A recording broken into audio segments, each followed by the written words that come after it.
Do you want the most hyped, anticipated expansion of all time award?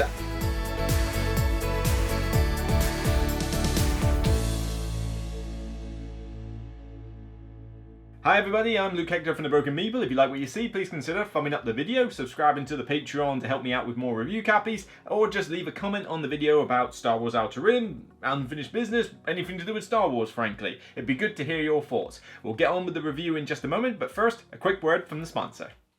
As a fellow gamer, you'll understand this is unacceptable. The solution? Head down to my new sponsor, KIENDA.co.uk. KIENDA stocks many of the hot new releases as well as some old hidden gems. Free delivery on orders over £30, further discounts on bulk purchases, and even 5% of your spending refunded back to you as points to be used for further discounts down the line. If you use the referral link in the description below and sign up for a new account, you'll get 5% discount on your first order over £60. So let's make gaps in your collection a thing of the past. Get down to KIENDA and start saving today. Thank you for listening and enjoy the rest of the video. Get on with it.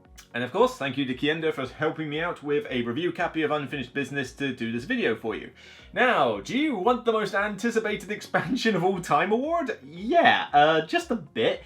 This expansion, Unfinished Business, has been hyped like crazy the moment it was announced. For those not aware of Star Wars Outer Rim, it's basically a kind of adventure-style board game where you take on the role of one of the bounty hunters in the Star Wars universe, Han Solo, Chewbacca, Boba Fett, that kind of thing, and you go around all these different planets picking up jobs, picking up bounties, picking up cargo to deliver, some good, some nefarious illegal stuff, maybe grab some more crew, grab some more mods for your gunship, you know, upgrade your ship in fact, start off on this rubbish little freighter and eventually you could possibly have the Millennium Falcon, while dealing with the occasional rebel or imperial patrol that goes around, and of course, potentially other players as well. It was essentially a kind of choose your own adventure style adventure game, really. You know, you decided how you wanted to, you know, win the game, which was the first person to get to 10 fame. But how? I mean, am I going to be a bounty hunter? Do I go deliver cargo? Do I do a bit of everything? Should I shoot down all the patrols and, you know, get really good with the rebels, but the Imperials hate me? You know, you could essentially pick your path to victory up to 10 fame. It was really cool, had a long setup time, and yeah, spoiler alert, that has not changed, but it mainly suffered from one key element: lack of content. The game came with decks that you had for the various like market decks, and they were way too small. I mean, there was barely like about that many cards in each deck, and so it was like but within like 2 games you'd kind of seen most of the content you could have, and this hurt it quite a lot. The game was still great. I mean, it was still in my top 100 somewhere in the 80s, I believe, and it, you know, did get brought out from time to time with a half-decent solo mode as well as multiplayer. But yeah, just having a lack of content and a couple of other little issues here and there, it's like, it was always debatable. It's like, is this going to stand the test of time, or am I going to start getting a little bit like, over it? You were the chosen one! So the best way to describe Unfinished Business is essentially more of the good stuff for the most part, actually. It does what we wanted an expansion for this to do. Give us more stuff for the things that were already good. Now, if you've ever heard of Fantasy Flight or you know, Arkham Horrors and stuff like that, you know that Fantasy Flight does not shy away from expansions usually. Merchandising. You bring out Arkham Horror and then there's about 20 expansions for it, and the card decks are about this big. So it was kind of very different to have Outer Rim go so long without any more content. But mainly, this gives you more of the good stuff. So were you happy with 8 characters before? Well, we'll have another 8. So now you've got all these characters in the I was about to say Marvel universe, it's kind of on the brain, but the Star Wars universe. Now we've got Hondo, we've got Hera from Star Wars Rebels, we've got I can't pronounce his name, Kirstan, I don't know, the feral Chewbacca, as I call him, from the Book of Boba Fett. You know, Hera from Star Wars Rebels, really cool underrated series. I like that in the Clone Wars, it was really good. But of course, the all-time favourite, where are you? Come on, where are you? The absolute joy it is to behold, of course, Cad Bane. I'd be careful where I was sticking my nose if I were you.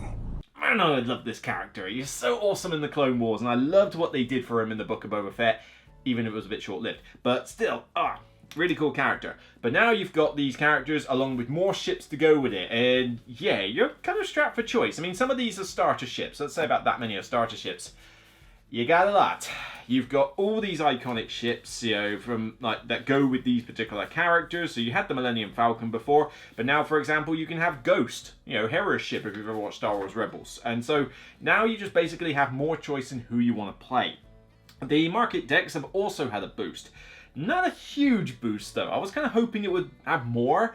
The problem is that this expansion has taken so long to come out that by now, if it was going under normal regime of Fantasy Flight, the decks would be about this big each. You know, it'd be insane. Now, we essentially have double the content, which is fine, but, you know, we kind of wanted double the content a little bit sooner, if you didn't mind. But, as I say, I'm not going to knock the fact that there is more content for these decks. So these decks have gotten larger, there's more items, more mods, more jobs, more bounties to pick up, you know, of course more ships as I described, and the same goes for the encounter decks. So, you know, this is just a sample of, you know, there you barely even had like sort of half this amount.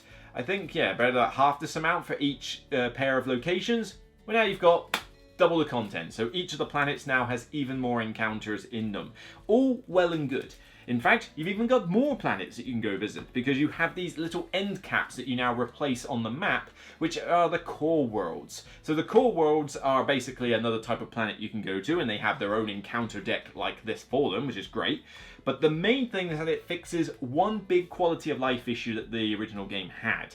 The original game goes in this big N shape. That's what the galaxy looks like. So if you're at one end of this, it's very difficult to get to the other end anytime soon. And that made the taking of certain jobs a tad on the tricky side. So what the core worlds allow to you is basically, instead of just going to the core worlds to do normal trading, you effectively can do an encounter to teleport from one end to the other. So you can effectively jump across the entire map. Ludicrous speed! Basically a nice way to get around the board easier. It doesn't undermine the benefits of a fast ship, but it's just like, look, I really need to get from this end all the way to that end. Let me spend a turn just encountering that so I can do so. Really good. You have to, I will use these in every game. It's a no-brainer. You want this to add a little bit of mobility. In terms of other decks as well, the data bank, which is now probably what I was hoping. Well, if we were going by normal standards, I think Fantasy Flight would have made every market deck this big by now. But basically, it was about half this length when it first came out, which is basically these different like cards for the crew and contacts you can find. Well, that's practically double the size now. So yeah, you've got quite a lot of different things you can find. So yeah, a lot of the stuff that you had before has been bolstered, and that's all well and good. We wish it was a lot sooner, but let's not knock it. It's here, and we're glad of the extra content. Stop whining. So in terms of new stuff, not a ton, but it's pretty solid. Firstly, you have these favor tokens. Each player takes one of these at the start of the game, and essentially at various times you're able to ask another player to lend you a skill, to lend you a bit of cash, or help out in some way with whatever it is you're doing. But in doing so, you're allowed to basically say, well, I'll give you so many credits to do this, and you can make little bargains between each other. Of course, anything future is not binding. But what happens is that you can offer to take one of these debt tokens, and if you're holding one of these debt tokens for another player, you essentially can force them at a future date to, you know, cash in the debt. So it's like, look, I'm going to take this debt token from you, and when you need me, I'll be there. And then you go off and you do another job, and it's a life or death situation, and you're like, cashing in the debt. Hera, help me out here. I need your piloting now. And they can't refuse.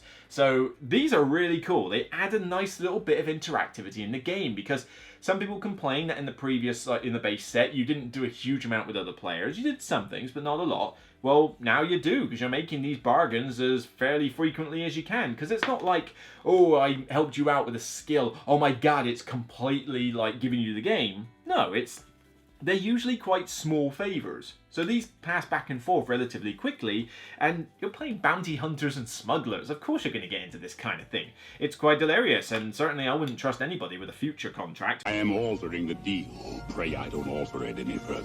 I will say one of my favourite things that they've added, though, are these ambition sheets. These ambition sheets are effectively chosen at random or drafted at the start of the game. Do what you like, really. Personally, I like to just throw them all out and do it in reverse turn order. But what these are is that it effectively gives you objectives to go through as an individual throughout the game. So normally you just had to get to 10 fame. Or now you either keep at 10 fame and accept the game's going to be a bit longer, or you reduce it down to 8 fame and use these ambition sheets, which honestly, I can take or leave whether you do it at 10 fame or 8 fame. I mean, 8 fame does mean a shorter game, so that's never a bad thing.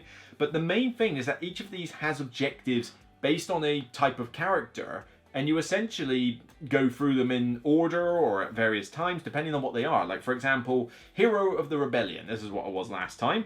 And it starts you off with a different setup, so you've got a slightly different setup. It gave me quad laser cannons and some money. Gives you a special ability that you can use to get your rebel reputation up. But then it has things like a constant requirement, so have positive rebel reputation and negative imperial reputation. Makes sense. It gives you a couple of things you've got to do in order, like go encounter Mon Calamari, go encounter Ryloth, that sort of thing. And then it has a final objective at the end, which once you reach your fame target, you don't win the game until you achieve this. In this case, you've got to win on one-on-one battle with a Star Destroyer. So what these things do is not only increase the thematic element of the game, especially with your character. I mean, I deliberately chose this with Hera, because I thought, you know what, it works in Star Wars Rebels, I'll take it in this. And so what I did was I built up my ship to be this massive gunship. You know, I sucked at ground combat, but I put lasers and tactics stuff. You know, I was nullifying opponents' dice and things. Really cool stuff on and the ion cannons, that kind of thing. Putting it on my ship. And then I went out and hunted Imperial patrols for it. It got me fame, it got me to the Star Destroyer level, but it also meant that I could survive you know, Kirkstan or whatever his name is, you know, the other Chewbacca, you know, coming by and going, I'm going to take you because you're my bounty. Go away. You know, so it just allowed me to do cool stuff like that. And I like these. I mean, I wish there was maybe a few more, but I mean, you've got, what have we got? Where? 1, 2, 3, 4, 5, 6, 7, 8. Yeah, I wish there was a few more. I mean, by now we would have probably had 20 of these things, but you know what? It just adds a little bit more theme and flavour. Servant of the Emperor, Renowned Smuggler, Living Legend, Galactic Explorer, Crime Lord, Hero of the Rebellion. I really like these, and I will throw these into every multiplayer game and solo game, because one thing they do for new players is that it helps guide them. You know, new players can play Outer Rim and they'll think, what am I supposed to do? I don't know, I guess I'll go there and do a job, I guess I'll go there and do that. You know, sometimes some people get into it, but this acts now as a guide. If you are the Hero of the Rebellion, for example, you can tell from reading this that it wants you to be good with Rebels, bad with Imperials, and eventually kill a Star Destroyer. So, naturally, this says, you know what, you might want a decent load of guns on your ship. You might want an upgraded ship that's good at combat. You probably want to be good with the Rebels, so maybe go to the planets that actually have the Rebel symbol on them. It's enough of a push to guide new players, and I think they are a must-have from this expansion. They are just perfect to have. So now, finally, the solo mode. The solo mode has had a bit of a boost. I thought it was going to actually change the entire solo mode, but it doesn't. It actually retains the same rules pretty much from the original. But whereas in the original you were mainly going up against, like, you know, fairly basic AI, they weren't doing much in the way of bounties, it was more about cargoes and stuff. Now you're able to go up against a lot of the bounty hunter characters, so you can go up against you know Ketsu, IG-88, Bosk, Boba Fett, and things like that. And the main thing that happens is that you just basically use a specific character card. So, for example, I can pick the AI player turn for Chewbacca.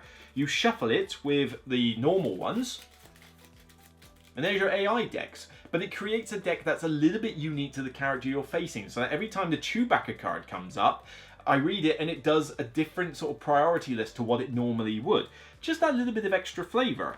But other than that, the solo mode is kind of how it is. It has rules now for how they can start chasing after bounties and extra contacts. It's cool. It's an easy thing to throw in. I know I showed you a fair few pages on here, but it's mainly just telling you the difference between, like, you know, how it works with the stuff in this, and gives you some good pictorial examples. Again, there's not a lot of rules to learn. I was so afraid when I jumped back into this thinking, oh, it seems so long, it's going to take me forever to get these rules down. It really did not take me long before I was like, clicks. Yeah, it's all coming back to me, and this new stuff makes sense. And then before you know it, I'm starting my own story. You know, and then I played several games after that. I had it set up on the table, and I didn't want to put it away. Yeah, this doesn't do anything to help with the setup. You've got more cards, you've got more stuff now. The setup is still going to be pretty long. However, word on the grapevine is that Folded Space should be doing an insert for Outer Rim. I hope they are. And if that's the case, shut up and take my money. Because frankly, a Folded Space insert for this with Outer Rim would be perfect. Everything fits in the base box, so this is entirely empty, this box. It's just there for show and to house a little Yoda. Basically, I've got a friend of mine. She works at Dice Portsmouth. She does these little little crochet things and that. Knitting, crochet. I've probably got the word wrong, but she does these little things and it's really cool. And she goes to little trade fairs and like some of the game fairs and that. And I just bought this little Yoda because I thought it was really cute. She does the big like what is it called? That little dog fluff ball thing from Dark Crystal as well. I'm so tempted to buy one of those and put that on the show because I just think they're really cool. It's such a cool little creature. So rating this expansion is kind of weird actually, because you might think that it's maybe a little bit too late for some people. Some people will have played Outer Rim, played it to death, probably got a little bit bored that there wasn't much content, and may have already got rid of it by the time this expansion comes out, which is a bit of a shame, and that does happen. Fields recently, I just sold the stretch goals off that arrived, I think, a couple of weeks ago. I sold Fields a good half a year ago. So, sorry, I don't care if your stretch goals came with a 2.0 rulebook. I am done.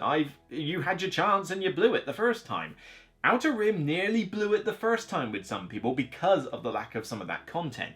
But honestly, if you are a fan of Outer Rim, you've already gone and bought this expansion, frankly, because it's more content and a few other cool additions, none of which are bad. There's nothing bad in this expansion. Now, so why on earth are you even watching this? Thank you for doing so.